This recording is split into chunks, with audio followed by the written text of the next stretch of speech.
ચુનીલાલ ની વાત કરી ને, હમણાં એક દી આવ્યો ચુનીલાલ, આવીને સીધી પત્નીને ખંભે ઉપાડ્યો, આમથી આમ ઘરમાં આટા મારે. પત્ની ખુશખુશાલ. ઈ કે ઓહો, ઈ કે આ તો બહુ રોમેન્ટિક મૂડમાં લાગો છો, ઈ કે તમે સાચું કે જોઈ કે કોઈ રોમેન્ટિક પિક્ચર જોઈને આવ્યા? ચુનિયો કે ના, કથા સાંભળીને આવ્યો. એટલે કે તો બાપુએ કે કોઈ પ્રણય પ્રસંગ તમને કે વર્ણવ્યો એવું કઈ થયું? ના, કે બાપુએ કીધું છે કે તમારી ઉપાધિ તમે જાતે ઉપાડતા શીખો.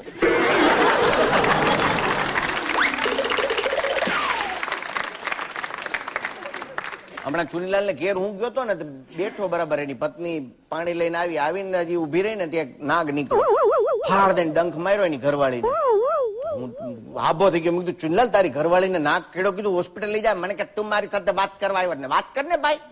ત્યાં તો બીજી વાર ડંખ માર્યો તો હું ઉભો થઈ ગયો. મેં ચુનીલાલ તારે હોસ્પિટલ ન લઈ જાવ હોય તો હું લઈ જાઉં. કીધું હમણાં મરી જશે. મને કે મિલનભાઈ કડવા નથી આવ્યો, ઝેર ભરાવા આવ્યો.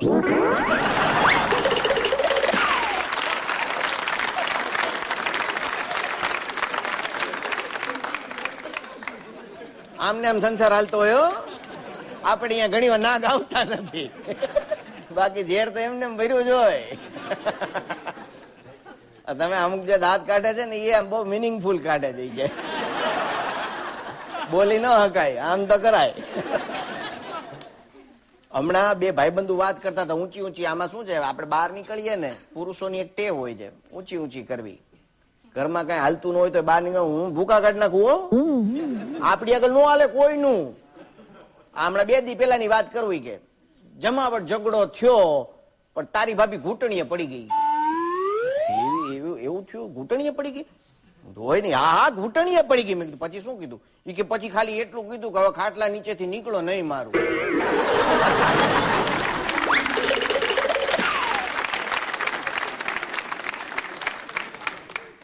બીજો કે ના હોય કે મારી ઘરવાળી તો દેવી છે. કે બોલો કે દેવી તો મારે છે, કોઈ લેવા તૈયાર નથી.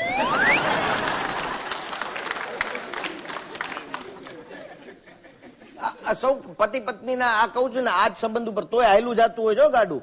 હમણાં પતિ પત્ની વચ્ચે જબરજસ્ત ઝઘડો થઈ ગયો, માણસો ભેગું થઈ ગયું ને બે ફામ બોલે. ત્યાં તો પતિનો પિત્તો ગયો હોય કે ખબરદાર જો હવે એક શબ્દ બોલી જોઈ કે રામાયણ નું જ્ઞાન છે કે તને? દશરથ ને 3 હતી કે હજી 2 હું કરી શકું છું કે ડાળી શું થાત? આટલું બોલી. મને એમ કે ઘરવાળી નહીં બોલે. ત્યાં તો ઘરવાળીએ કછોટો માર્યો કે રામાયણ નું જ્ઞાન રાખો તો મહાભારત નું રાખતા જાઓ.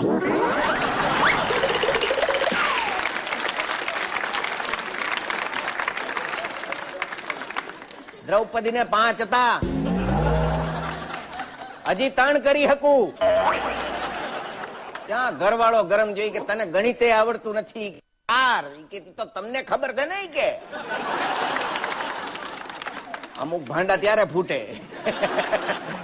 અમુક લેસન માં હો જોક બધી. પણ આમને કહું પતિ પત્ની ના સંબંધો જ આવા છે. હમણાં ચુનિયાના સાસુની વાત કરી ને, તો ચુનિયો મારી આગળ આવ્યો દુખી. એટલે મેં કીધું શું થયું છું? મને કે સાસુ ભરેલી આખી બસ મનાલી ટૂર માં ગઈ હતી કે 52 સાસુ. મિલનભાઈ 52. મેં કીધું પણ એમાં શું થયું? મને કે આખી બસ ખાઈમાં પડી ગઈ, બધી સાસુ મરી ગઈ. મેં કીધું પણ એમાં તું કેમ આટલો બધો દુઃખી થઈ ગયો? કીધું તારા સાસુ એમાં હતા. મને કે ના વાંધો જ છે ને, બસ ચૂકી ગઈ હતી કે. પણ તોય આવા ને આવા સુખી સંસાર લોકોના ચાલતા હોય છે. અમે અહીંથી આ માધ્યમથી તમારી આગળ કહી શકે તમે બોલતા નથી, એટલો જ ફેર છે. બાકી આમને આમ સંસાર હાલતા હોય જો. પણ સાસુ વહુની જે મેં વાત કરી, આખા પરિવારની વાત કરી, તો એક છેલ્લે એક સરસ વાત તમને મારે કહેવી છે કે હસવાની વાત ઉપર બધી આપણે લઈએ છીએ બરાબર, પણ સાસુ વહુના સંબંધો.